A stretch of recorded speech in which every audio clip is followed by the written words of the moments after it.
بنایا پھر اللہ نے اس کو اپنی بارے سے نکالا اور یہ وہ نکلا کہ میں تیرے بندوں کو بہکاؤں گا، اور اللہ نے کہا کہ تو میرے خاص بندوں کو نہ بہکا پائے گا۔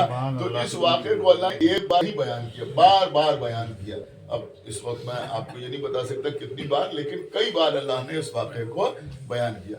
ایسے ہی مثلا جناب نوح کا واقعہ کئی بار بیان ہوا، جناب ابراہیم کا واقعہ کئی بار بیان ہوا، جناب موسیٰ کا واقعہ اللہ نے بہت بار اس کا ذکر کیا۔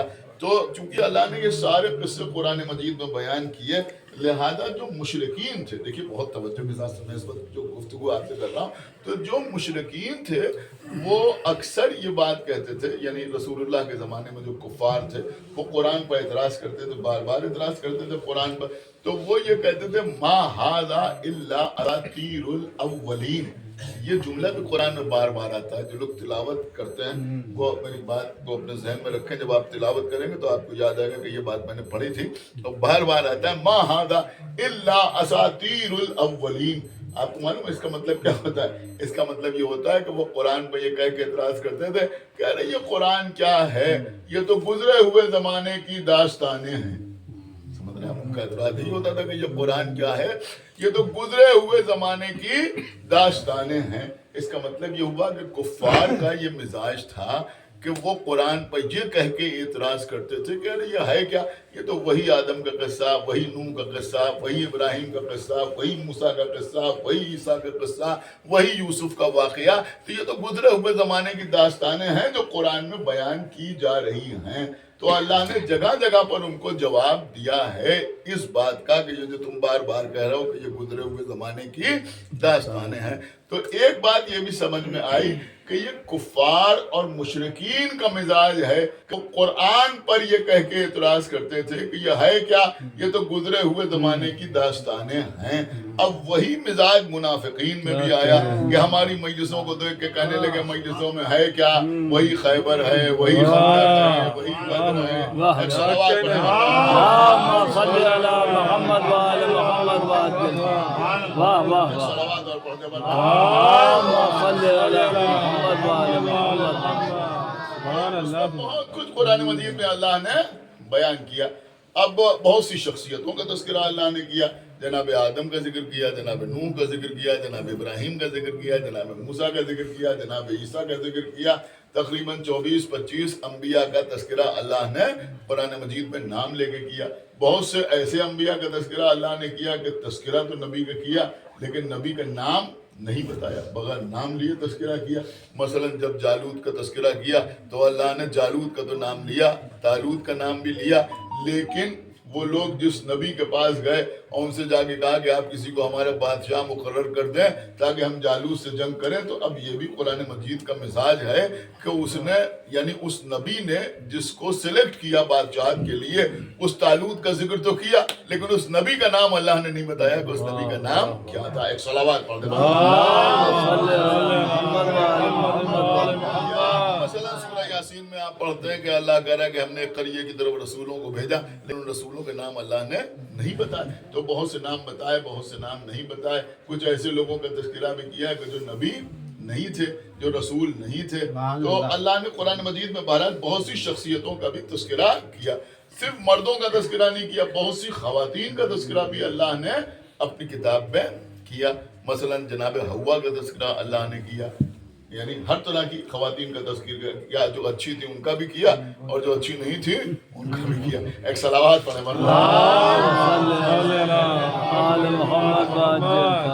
یا پھر میں یوں آپ کی خدمت میں عرض کر دوں کہ اس معاملے میں اللہ نے تولے سے بھی کام لیا، تولے سے بھی کام لیا، کیا کہنے ہیں؟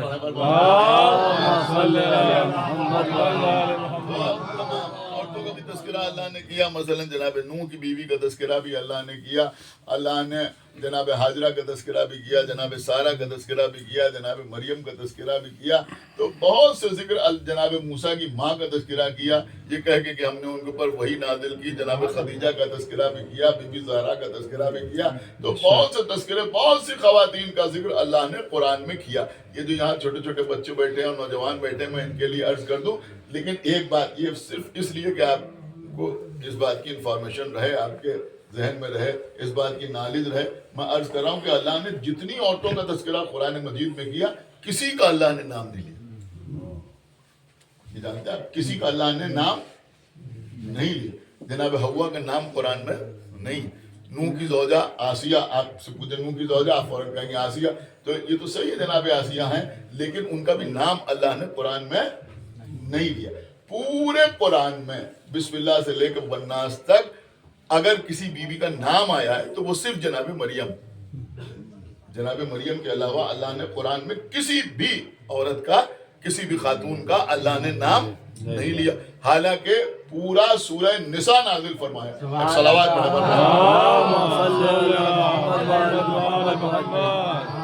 نساء کا مطلب یہ ہوتا ہے خواتین, لیکن اللہ نے کسی خاتون کا نام نہیں لیا.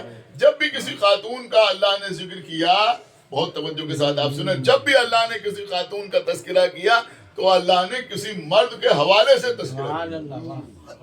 آدم کی عورت, ایک صلوات پڑھے پر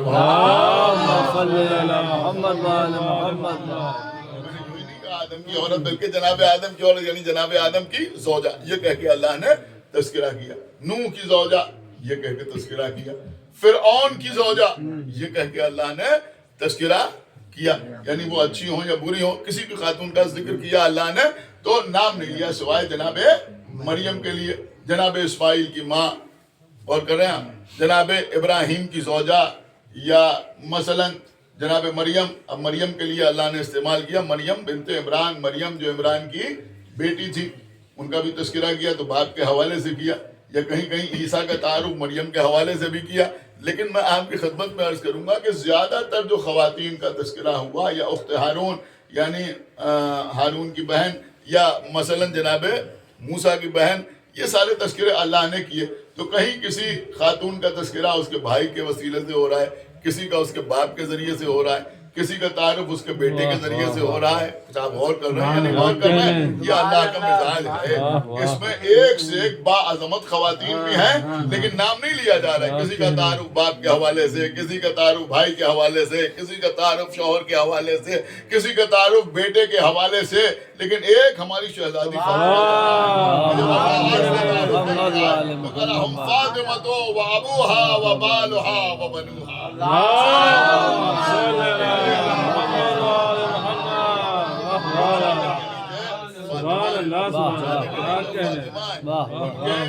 بابا ہیں, ان کے شوہر ہیں, اور ان کے بیٹے ہیں. تو یہ تو ہماری شہزادی کا شرف ہے کہ ان کے ذریعے سے مردوں کا تعارف کرایا جا رہا ہے, ان کے ذریعے سے ان کے گھر والوں کا تعارف کرایا جا رہا ہے. تو اللہ نے یوں تو بہت سی خواتین کا تعارف کرایا. مثلا میں آپ کی خدمت میں عرض کروں کہ پورے قرآن میں آپ پڑھیے, دیکھیے آپ تھوڑا سا الگ جیسے بات کی جاتی ہے, میں ایسے ہی آپ سے گفتگو کر رہا ہوں, کوئی یہاں پر خطابت نہیں دکھا رہا ہوں, کوئی ذاکری کا مظاہرہ نہیں ہو رہا ہے. میں چاہ رہا ہوں جو بچے بیٹھے ہوئے ان تک تھوڑی سی باتیں پہنچ جائیں. دیکھیے اللہ نے قرآن مجید میں جتنے انبیاء کا تذکرہ کیا, جو شخصیات کا تذکرہ ہے, اگر آپ اس کے اوپر آ جائیں تو سب سے زیادہ جو ذکر ہوا ہے یعنی پیغمبر اسلام کا, تو ظاہر سی بات ہے ہر آیت میں اشارہ پیغمبر کی طرف ہے, یہ کہا جا سکتا ہے.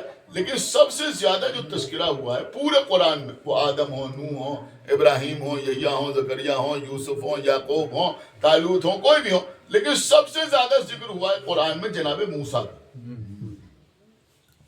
یعنی تمام مفسرین نے یہی لکھا کہ سب سے زیادہ جو ذکر قرآن میں ہوا ہے وہ کس کا ہوا ہے؟ جناب موسیٰ کا. اکثر سوروں میں جناب موسیٰ کا آپ کو تذکرہ مل جائے. جناب موسیٰ کے زمانے کے حالات قرآن مجید میں آپ کو جگہ جگہ ملیں گے. مثلا فرعون کا زمانہ تھا تو جناب موسیٰ اسی زمانے میں پیدا ہوئے, تو فرعون کو کاہنوں نے بتایا کہ یہ جو تم خدائی کا دعویٰ کر رہا ہے اور لوگ تجھے خدا مان بھی رہے ہیں, ایک بچہ پیدا ہوگا جس کا نام موسیٰ ہوگا اور اس کے ہاتھوں تیرا خاتمہ ہو جائے گا. تو جب اللہ نے یہ کہا کہ تیرا خاتمہ ہو جائے گا تو فرعون غرور و تکبر میں اس نے کہا میں کوئی بچہ پیدا ہی نہیں ہونے دوں, یعنی کوئی لڑکا پیدا ہی نہیں ہونے دوں. اب قرآن میں ایک جگہ نہیں, پتہ نہیں کتنی جگہ پر اللہ نے یہ ارشاد فرمایا کہ اب فرعون کیا کرتا تھا, یذبحون ابناءکم, وہ تمہارے بیٹوں کو قتل کر دیتا تھا. ابناءکم اس کا مطلب کیا ہوا, تمہارے بیٹوں کو قتل کر دیتا تھا. وَيَسْتَحْيُونَ نِسَاءَکم, اور تمہاری بیٹیوں کو چھوڑ دیتا. یہی تو تھا نا مان کہ اگر بیٹا پیدا ہوا تو اسے قتل کر دیتا تھا, بیٹی پیدا ہوتی تھی تو اسے چھوڑ دیتا تھا. دیکھیں یہاں پر ایک نکتہ ہے جس کو سمجھنے کی ضرورت ہے, خدا کے لیے اس کو سمجھیے گا ضرور جو میں عرض کر رہا ہوں کہ اللہ نے یہاں پر کیا ایک جگہ نہیں بہت سی جگہ پر, کہیں پر یہ ہے ابناہم, کہیں پر ہے ابناکم وَيَسْتَحْيُونَ نِسَاءَكُمْ, کہیں نساءہم, ہم کا مطلب ہوتا ہے تمہاری ان کی, اور نساءکم کا مطلب ہوتا ہے تمہاری, لیکن بہرحال نساء کا لفظ بھی استعمال ہوا, ابنا کا لفظ بھی استعمال ہوا. تو یوں نساء کا مطلب کیا ہوتا ہے؟ نساء کا مطلب ہوتا ہے خاتون یا خواتین, یا مثلا آپ اپنی زبان میں کہیں لیڈیز, یا اس میں جنس ہے نساء. اب نساء کے لفظ کا اطلاق یوں تو ماں پہ بھی ہوتا ہے, بیٹی پہ بھی ہوتا ہے, زوجہ پہ بھی ہوتا ہے, بہن پہ بھی ہوتا ہے. بھئی یہ مردانی مجلس ہو رہی ہے, کسی نے آپ سے جگہ کا زنانی مجلس ہے, تو اب زنانی مجلس کا مطلب آپ کے گھر میں جتنی خواتین ہیں سب کو بلاوا دیا جا رہا ہے. ماں ہے تو ماں بھی اس میں شامل ہے, بیٹی ہو, زوجہ ہو, بہن ہو, جو بھی ہو, سب کو بلایا جا رہا ہے. تو نساء کے لفظ کا اطلاق جو ہے, نساء کا لفظ یہ سب کے لیے استعمال ہوتا ہے. باقی ماں کے لیے الگ لفظ ہے, زوجہ کے لیے الگ لفظ ہے, بیٹی کے لیے الگ لفظ ہے.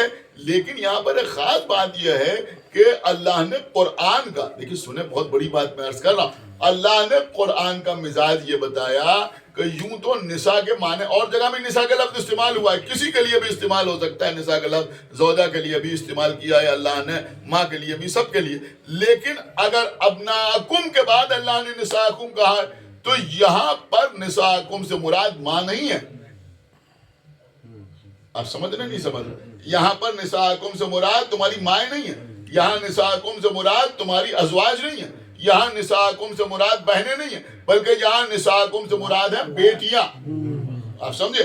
اس لیے کہ پہلے بیٹوں کا تذکرہ ہے, ابناکم تمہارے بیٹوں کو ذبح کر دیتا تھا, اس کے بعد نساءکم تمہاری بیٹیوں کو چھوڑ دیتا تھا. ایک صلوات پڑھ دے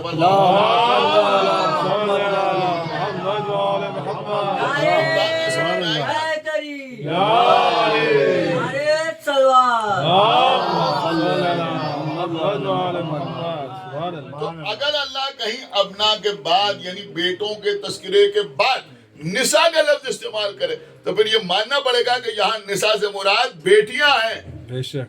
اور نہیں کیا آپ نے, یہاں نساء سے مراد بیٹیاں ہیں.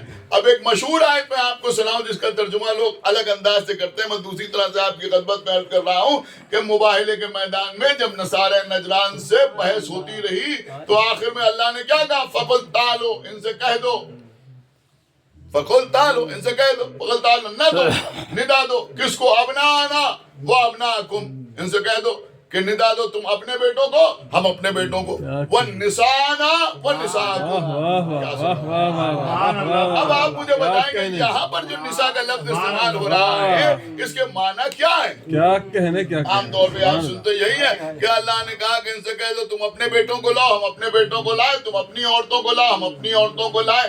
لیکن یہ تو صحیح ہے, اگر ایسے ترجمہ کیا جائے کوئی غلط نہیں ہے. لیکن یہاں پر نساء کا مطلب کیا ہے؟ یہاں پر نساء کا مطلب جو ہے وہ اس میں جنس نہیں ہے, یہاں پر مخصوص ہے. مخصوص کیا ہے؟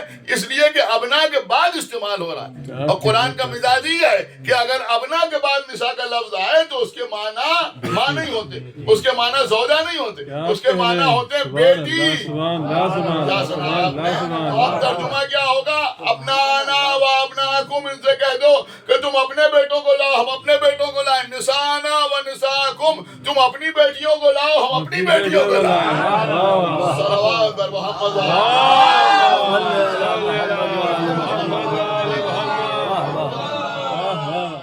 صلوات اور پڑھ دے بر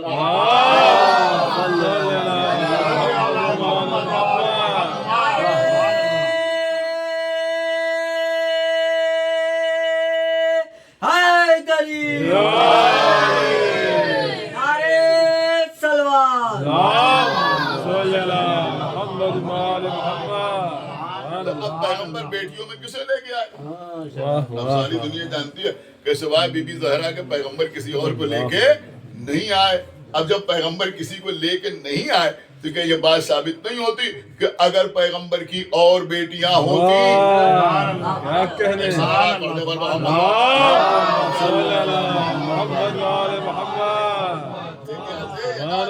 لیکن پیغمبر لے کے کسے آئے؟ صرف ایک بیٹی حضرت فاطمہ زہرا.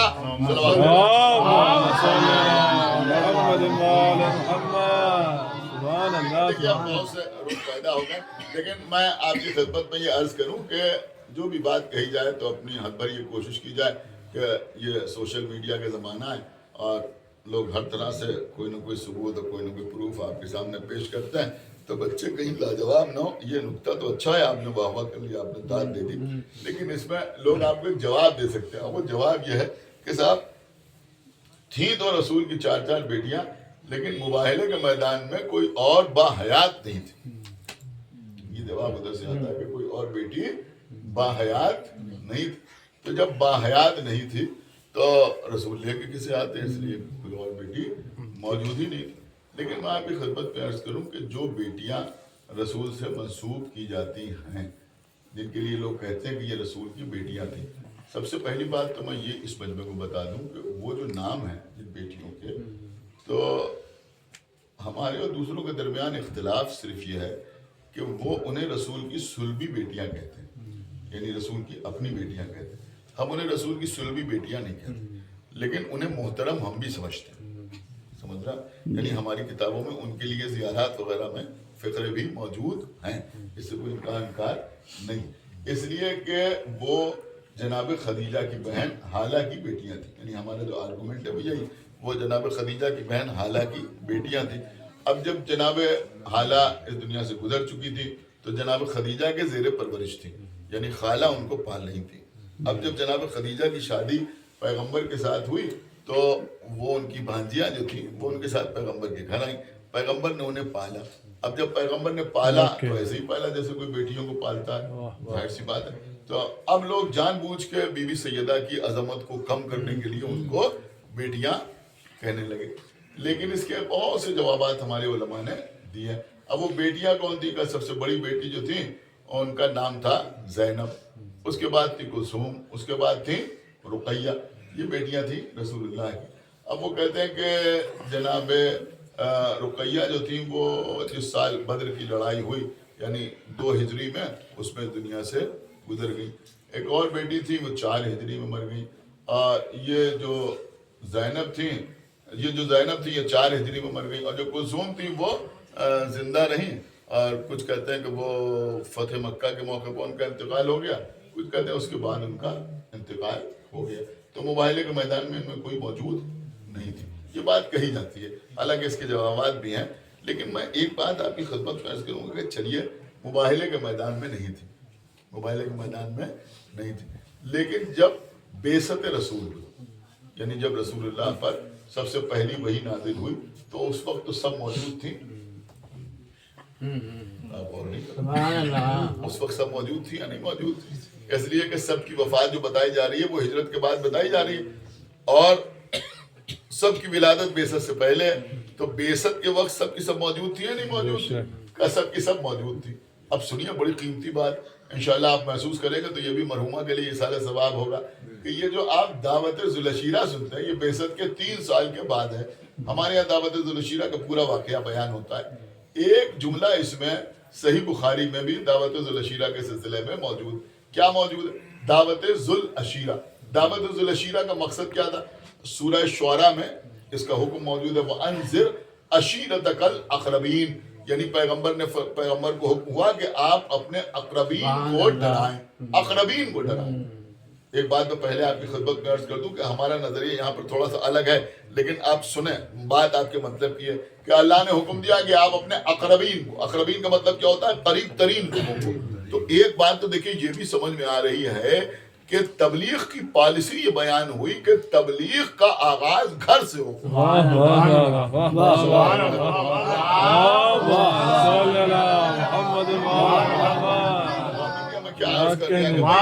اگر تبلیغ آدمی کرے تو سب سے پہلے اپنے گھر سے شروعات کرے، اس کے بعد اپنے خاندان میں تبلیغ کرے، دھیرے دھیرے آگے بڑھے، تو دائرہ جو ہے وہ گھر سے باہر ہونا چاہیے، باہر سے گھر میں نہیں آنا چاہیے کہ ہم دوسرے سارے لوگوں کو نماز کی تبلیغ کر رہے ہیں اور اپنے بچوں کو نہیں کر رہے ہیں۔ ایک صلوات پڑھیں۔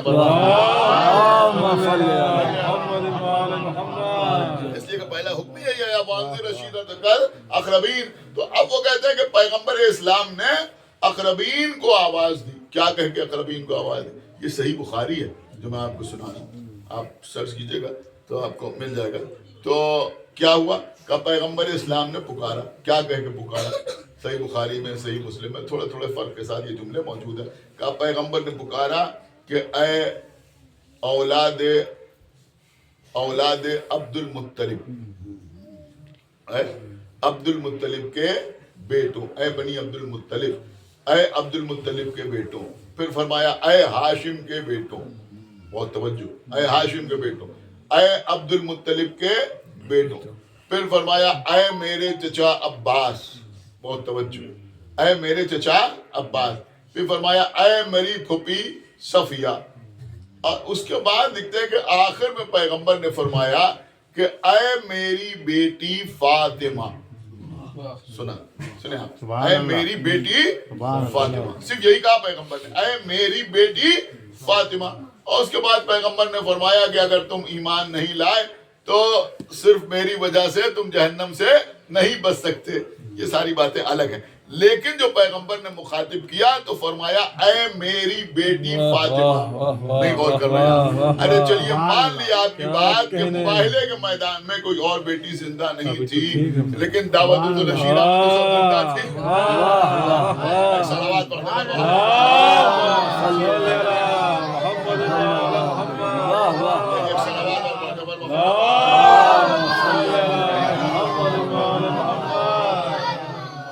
پیغمبر نے فرمایا اے میری بیٹیوں, کیا کہنے, کیوں نہیں کہا پیغمبر نے اے میری بیٹیوں, بلکہ پیغمبر نے فرمایا اے میری بیٹی فاطمہ. کیا حالانکہ میں اپنے مجمع کو یہ بتا دوں کہ ہمارے علماء نے اس سے اختلاف کیا ہے کہ وہاں پر بی بی فاطمہ زہرا کا نام پیغمبر نے نہیں لیا, اور اسی سے یہ ثابت کیا ہے کہ یہ صحیح بخاری صحیح نہیں ہے. اس لیے کہ بی بی فاطمہ زہرا کی ولادت ہوئی ہے بعثت کے 5 سال بعد. کیا سنا آپ, اور دعوت النشیرہ ہوئی ہے بعثت کے 3 سال کے بعد. تو اس وقت تک بی بی فاطمہ زہرا دنیا میں تشریف ہی نہیں لائی تھی. جب تشریف نہیں لائی تھی تو پیغمبر ان کا نام لے کے کیسے پکار رہے ہیں؟ لیکن کیونکہ وہ روایت بیان کر رہے ہیں, لہذا ان سے یہ سوال کرنے کا ہم کو حق ہے کہ بھئی ٹھیک ہے, اگر ہم ہی غلط ہیں, بی بی فاطمہ زہرا کی ولادت ہو چکی تھی, تو پھر پیغمبر نے یہ کیوں نہیں کہا کہ اے ہماری بیٹیوں. صلوات پڑھتے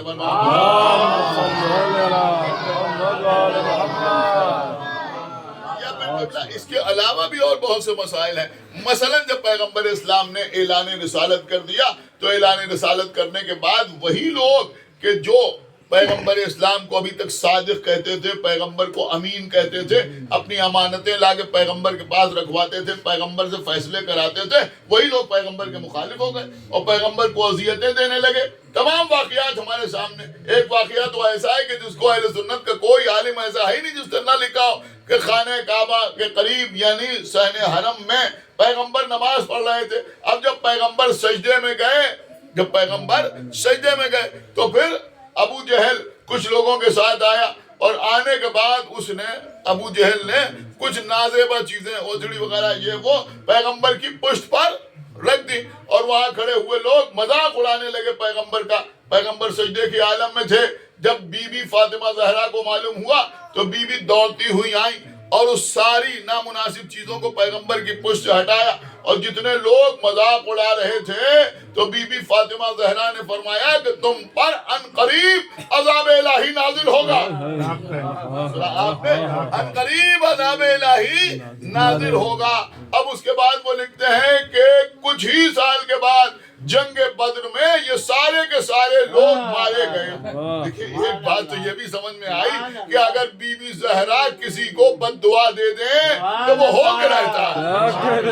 فرمایا آپ نے یعنی غور فرمایا, اگر بی بی زہرا یہاں ان لوگوں سے کہیں کہ انقریب تم پر عذاب نازل ہوگا تو بدر میں یہ سب کے سب مارے جائیں, تو اب اگر فدق کے قبالے کو چاک کرنے والے کے لیے بی بی زہرا فرمائے کہ جس طرح تو نے اس کاغذ کو چاک کیا ہے اللہ تیرے شکم کو بھی چاک کرے. صلوات پڑھتے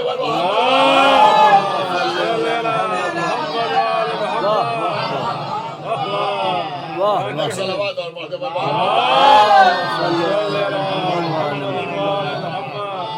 مطلب بات وہی ہے کہ یہاں پر بھی یہ سوال ہے. آپ مجھے بتائیں کہ بھئی جو لوگ بیان کرتے ہیں 4 بیٹیاں, وہ یہی بیان کرتے ہیں کہ بی بی زہرا سب سے چھوٹی تھی.